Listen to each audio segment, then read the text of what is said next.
My all students standard 4 English medium में आज हम सब्जेक्ट इंग्लिश पढ़ने वाले हैं, जिसमें हमने अगले वीडियो लेक्चर में नेहास अलार्म क्लॉक के बारे में पढ़ा था, उसकी स्टोरी सुनी थी। अभी आगे की एक्टिविटीज़ हम देखेंगे। Listen to the sound around you when you are on your way to school. Discuss with your friend the sounds that you heard, list them here. मतलब आप जब स्कूल जा रहे होते हो तब आप कौन कौन से साउंड सुनते हैं वो आपको लिखना है। यहाँ पे 2 पार्ट्स दिए गए हैं, sound you heard and sounds your friend heard. मतलब कि आपने जो आवाज़ें सुनी है वो यहाँ लिखनी है और आपके फ्रेंड ने जो आवाज़ें सुनी है वो यहाँ लिखनी है। यहाँ पे फर्स्ट है व्हीकल मूविंग। व्हीकल मूविंग मतलब आप जब रोड पे जा रहे होते हो तब गाड़ी की, बसेस की, ऐसे सारे साधनों की चलने की आवाज़ आती है तो आप वो साउंड सुन सकते हो। तो यहाँ पे लिखा है मैंने व्हीकल मूविंग। उसके बाद है पीपल टॉकिंग। मतलब आप जब जा रहे होते हैं बहुत सारे लोग एक दूसरे से बात कर रहे होते हैं। आप अगर स्कूल की बस में जा रहे हो तो बहुत सारे बच्चे एक दूसरे से बात कर रहे होते हैं, तो वो भी आप सुन सकते हो जब आप स्कूल जा रहे होते हो तब पीपल टॉकिंग। उसके बाद है rustling of leaves. Rustling of leaves मतलब कि जो पेड़ की पत्तियाँ होती है, जब हम रोड पे जा रहे होते हैं तब बहुत सारे पेड़ पौधे भी रास्ते में आते हैं, तो ऐसे में उनके सरसराने की, उस पत्तियों की सरसराने की आवाज़ भी आप सुन सकते हो, जिसे rustling of sound, rustling of leaves sound हम कह सकते हैं। उसके बाद है चिरिपिंग ऑफ बर्ड्स। चिरिपिंग ऑफ बर्ड्स मतलब पक्षी, छोटे छोटे पक्षी जो होते हैं, चिड़िया होती है, वो सुबह सुबह में अपने अलग अलग आवाज़ें, छोटे अलग अलग पक्षी की अलग अलग आवाज़ होती है जो हम सुन सकते हैं, चिरिपिंग ऑफ बर्ड्स। उसके बाद है honking of horns. Honking of horns मतलब कि जो जब हम रोड पे जा रहे होते हैं तब बहुत सारे हॉर्न्स की भी हमें आवाज़ें सुनाई देती है। बस का भी अलग अलग आवाज़ होता है, फिर और बाइक की अलग आवाज़ होती है जो हॉर्न्स हमें सुनाई देता है। तो ऐसे रोड पे बहुत सारी अलग अलग व्हीकल है जिसकी हमें हॉर्न की आवाज़ सुनाई देती है। यहाँ पे your friend heard, your friend sound your friend heard. तो यहाँ पे अपने फ्रेंड से पूछकर आपको लिखना है कि आपने कौन कौन सी आवाज़ें सुनी है। तो यहाँ पे मैंने यहाँ लिखा है साउंड ऑफ टीवी, कि मेरे फ्रेंड ने कौन सी आवाज़ सुनी थी। तो टीवी चालू करने की चालू करते तब उसमें से आवाज़ अलग अलग आती है, तो वो उसने सुनी थी। उसके बाद है बार्क ऑफ डॉग, कुत्ते के भौंकने की आवाज़ उसने सुनी थी। उसके बाद है साउंड ऑफ फुटस्टेप। फुटस्टेप जब कोई चल के आता है तब उसके फुटस्टेप की आवाज़ आती है वो। उसके बाद है साउंड कार इंजन। कार जब स्टार्ट होती है तो उसके इंजन की आवाज़ आती है वो। उसके बाद है if there is no clock in the house to wake you in the morning, how will you wake up. If there is no clock in the house to wake you in the morning, how will you wake up. मतलब अगर आपके घर में morning clock नहीं है तो आप morning में कैसे जगोगे, सुबह कैसे जगोगे। तो यहाँ पे लिखा है answer, I will wake up by hearing the chirping of birds. I will wake up by hearing the chirping of birds मतलब कि पक्षियों की जुदी जुदी आवाज़ है वो सुनकर मैं उठूँगा।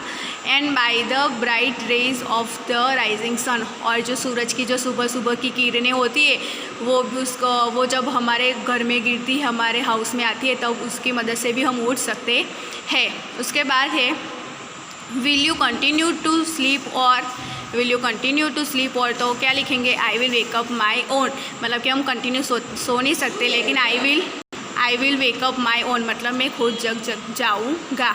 उसके बाद है what are the different ways to knowing the time during the days. What are the different ways to knowing the time during the days मतलब ऐसे कौन कौन से दूसरे रास्ते जिससे आप टाइम क्या हुआ है वो जान सकते हो दिन में।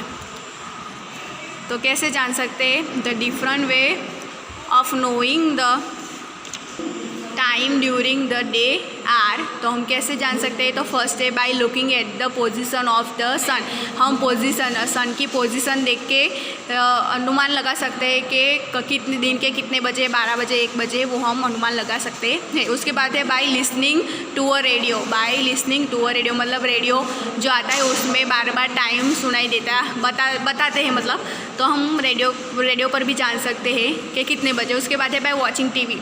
हम अगर टीवी पे कोई सीरियल होता है अथवा अगर कोई पिक्चर होती है तो हम वो भी वो अपने रेगुलर टाइम पे आता है तो उससे भी हम जान सकते हैं कि कितने बजे। उसके बाद है by asking time to others, हम किसी और को पूछ कर भी जान सकते हैं कि कितने बजे हैं।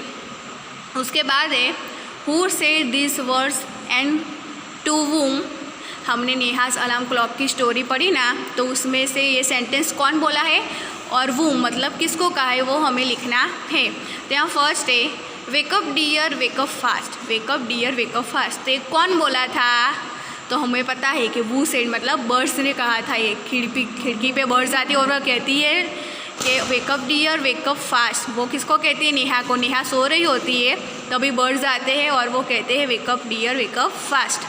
उसके बाद है माँ वू वॉक मी अप टूडे, माँ वू वॉक मी अप टूडे।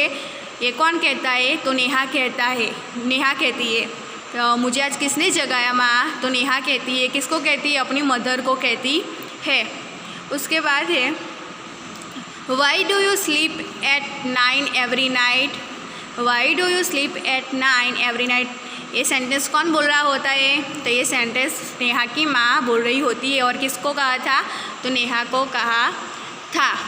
उसके बाद है use the help box to fill in the blanks. यहाँ पे वॉज और वेर लिखा हुआ है, उसके अदर से हमें ये ब्लैंक्स फिल करनी है। तो यहाँ क्या करना है, राम। तो यहाँ पे सिंगुलर है, जब किसी एक ही चीज़ के बारे में बात हो रही होती है तो हम वॉज को यूज़ करेंगे। और जब प्लूरल मतलब एक से ज़्यादा लोगों की अथवा एक से कम लोगों, एक से ज़्यादा चीज़ों की हम बात कर रहे होते हैं तभी हम वेर का यूज़ कर रहे होते हैं। तो यहाँ पे देखो राम ये सिंगुलर है तो यहाँ पे वॉज लिखा है। और काउस, काउस क्या है, प्लूरल है, एक से ज़्यादा है तो यहाँ पे वेर है। फर्स्ट है Ram dash a good football player, Ram dash a good football player. तो Ram was a good football player. वैसे ये the cows were grazing in the field, the cows grazing in the field. उसके बाद है टॉयज़। तो toys क्या है, प्लूरल में है, ओके। तो यहाँ पे हम क्या लिखेंगे, वेर आएगा। My toys were broken, my toys were broken. उसके बाद है her frock dash too long, her frock dash too long. तो फ्रॉक क्या है, सिंगुलर में है, एक ही चीज़ है तो यहाँ पे हम क्या लिखेंगे, was. My her frock was too long. उसके बाद है the market dash closed, the market dash close. तो मार्केट सिंगुलर है तो यहाँ पे हम लिखेंगे was, the market was closed. उसके बाद है the children dash happy, the children dash happy. Children मतलब बच्चे, एक से ज़्यादा लोग हैं मतलब यहाँ पे हम लिखेंगे वेर। उसके बाद है the flowers dash kept in a vase, the flowers dash kept in a vase. तो फ्लावर्स यहाँ पे एक से ज़्यादा फ्लावर्स की बात की गई है, फ्लावर्स प्लूरल में है इसलिए हम यहाँ पे लिखेंगे वेर। उसके बाद है look at the pictures below and complete the following paragraph, you will need this words. यहाँ पे जो वर्ड्स दिए गए हैं उसका यूज़ करके हमें इस पैराग्राफ को फिनिश करना है। फर्स्ट है yesterday I lost a book, I look for it everywhere, I look dash a door. I look यहाँ पे पिक्चर में देखो लड़की है वो डोर के कहाँ दिख रही है, पीछे दिख रही होती है। तो पीछे को हम इंग्लिश में क्या कहते हैं, तो बिहाइंड। तो यहाँ पे हम लिखेंगे behind, I look behind a door. उसके बाद है I look dash a cupboard, I look dash a cupboard. तो यहाँ पे लड़की कबर्ड के, I look dash a cupboard मतलब लड़की कबर्ड के कहाँ दिख रही है, तो अंदर दिख रही होती है। तो अंदर कबर्ड के अंदर दिख रही है तो हम कौन सा वर्ड यूज़ करेंगे, तो inside, I look inside a cupboard. I look dash a bed, I look dash a bed. तो यहाँ लड़की बेड के कहाँ देख रही है, तो नीचे देख रही है, बेड के नीचे। तो नीचे के लिए हम कौन सा वर्ड यूज़ करेंगे इसमें से, तो under, I look under a bed, I look under a bed मतलब कि मैंने बेड के नीचे भी देखा। उसके बाद है I could not find it anywhere, I could not find it anywhere then I dash Sheru. ये शेरू को क्या करती है, बुलाती है।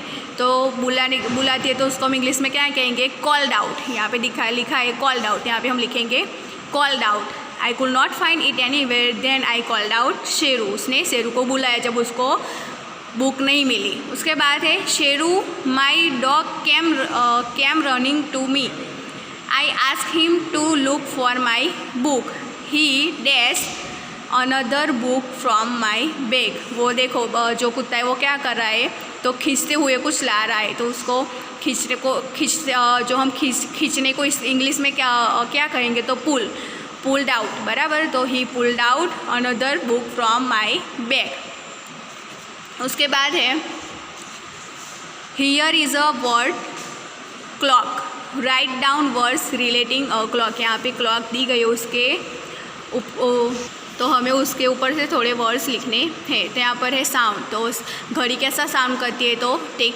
टॉक। उसके बाद है अनदर वर्ड, तो हम कौन सा अनदर वर्ड यूज करते हैं, तो टाइम, ऑब्वियसली। उसके बाद है मेक अ सेंटेंस, इस पर से हमें सेंटेंस बनाना है। तो मैंने यहाँ लिखा है the alarm clock wake me up in the morning, मुझे अलार्म क्लॉक सुबह जल्दी उठाती है। उसके बाद है वर्ड इन योर लैंग्वेज, तुम अपनी लैंग्वेज में क्लॉक को क्या कहते हो, तो घड़ी, हम क्या कहते हैं उसे, घड़ी। उसके बाद यहाँ पे उसका पिक्चर ड्रॉ करना है। उसके बाद है here is a word morning, now write down words related to it. यहाँ पे मॉर्निंग है, उस पर से थोड़े वर्ड हमें लिखने हैं। तो यहाँ पे मॉर्निंग, तो मॉर्निंग में क्या होता है, सनराइज़, मतलब कि सूरज उगता है, मॉर्निंग के रिलेटेड है ये वर्ड्स। उसके बाद है डे लाइट, सुबह में डे लाइट होती है। उसके बाद है सन, उसके बाद है बर्ड्स, और उसके बाद है डे टाइम। तो बच्चों यहाँ पे हमारी जो ये फर्स्ट चैप्टर है वो हम फिनिश करते हैं, बाकी का जो है वो हम अगले वीडियो लेक्चर में देखेंगे।